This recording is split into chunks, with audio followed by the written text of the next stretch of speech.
Hello बच्चों, Vedang channel पर आप सबका स्वागत है।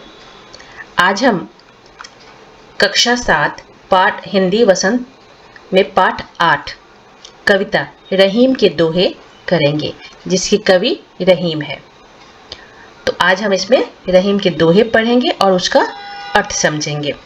तो हमारा पहला दोहा है, कही रहीम संपत्ति सगे बनत बहुत बहुरीत, विपत्ति कसौटी जे कसे तेही साचे मीत। इस दोहे में रहीम जी कहते हैं कि जब हमारे पास धन संपत्ति होती है तो हमारे बहुत से मित्र और संबंधी बन जाते हैं, परंतु जो व्यक्ति संकट के समय सहायता करता है वही सच्चा मित्र होता है।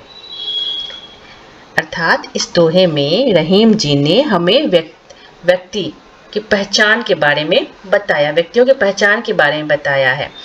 रहीम जी कहते हैं कि जब हम धनी होते हैं, हमारे पास बहुत से पैसे होते हैं, तो हमारे बहुत से दोस्त बन जाते हैं। लेकिन जब हमारे पास पैसे नहीं होते, धन संपत्ति नहीं होती, तो उस वक्त जो हमारी सहायता करता है वही हमारा सच्चा मित्र होता है।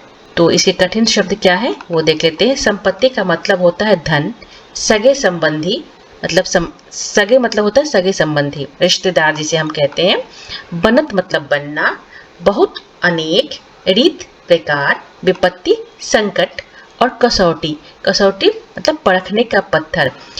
सोना परखने का पत्थर होता है जिसे हम कसौटी कहते हैं, लेकिन इस दोहे में कसौटी का मतलब होता है परिस्थितियां। तो कसौटी का मतलब होता है परखना। जे मतलब जो, कसे मतलब घिसने पर, तेई मतलब वही, साचे मतलब सच्चे, और मति मतलब मित्र। जाल परे जल जात बही तजी मीनन को मुंह, रहीमन मछरी नीर को तौ न छाड़ती छो।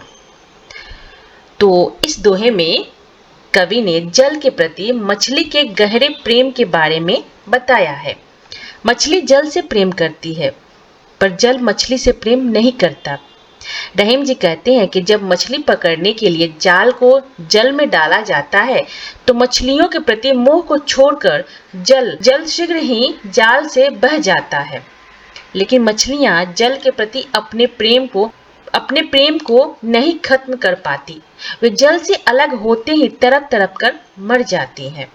तो इसमें कठिन शब्द है, परे मतलब पढ़ने पर, जात बही बाहर निकलना, जी मतलब त्यागना, मीनन मछलियां मुंह लगाओ, नीर पानी, तव तब भी, छाड़ती मतलब छोड़ती हैं, छोह मतलब मोह।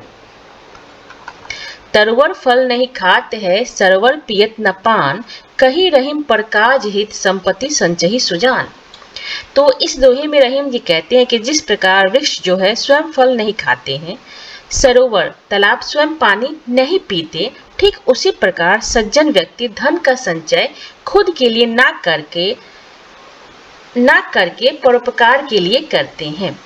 मतलब जो सज्जन व्यक्ति होते हैं वो धन इकट्ठा जो है दूसरों की सेवा करने के लिए, अपने लिए धन का संचय ना करके दूसरों की सेवा करने के लिए करते हैं। तो इसका कठिन शब्द है, तरुवर मतलब पेड़ होता है, नहीं मतलब नहीं, सरोवर मतलब तालाब, पियत मतलब पीना, पान पानी, प्रकाश दूसरों के कार्य, हित भलाई, संचयी संचय करना, और सुजान मतलब सज्जन व्यक्ति। अगला दोहा है, थोथे बादर क्वार के ज्यों ही रहीम घरात, धनी पुरुष निर्धन भये करे पाछली बात। तो इस दोहे में कवि ने क्वार मास के बादलों का वर्णन किया है। रहीम जी कहते हैं कि क्वार मास में आकाश में बिना पानी के खाली बादल केवल गरजते हैं, बरसते नहीं। ठीक उसी प्रकार धनी पुरुष गरीब हो जाने पर भी अपने सुख के दिनों की बातें याद करके घमंड भरी बातें बोलते रहते हैं।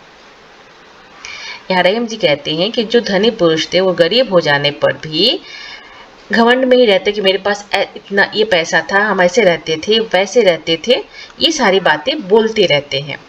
जिस तरह से क्वार के बादल जो होते हैं बरसते नहीं है लेकिन गरजते हैं।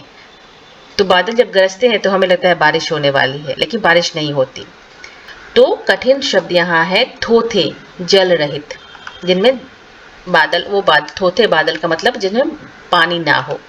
बादल, बादर मतलब बादल, घरात मतलब गड़गड़ाना, भय होना, पाछली मतलब पिछली। अगला हमें धरती की सी रीत है, शीत घाम और में, जैसी परे सो सही रहे, त्यों ही रहीम यह दे। इस दोहे में रहीम जी कहते हैं कि शरीर को झेलने की रीति धरती के समान होनी चाहिए।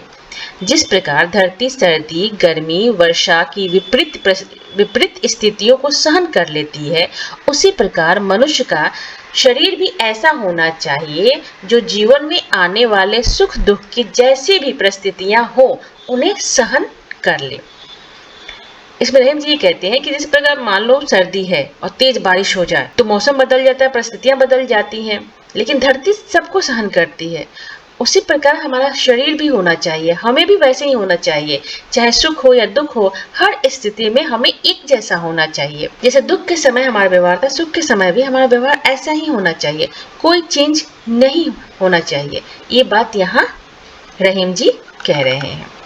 शीत मतलब ठंड, घाम धूप, और मतलब और, में बारिश, जैसी पड़े जैसी परिस्थिति, सो वह सही सहना, और दे शरीर।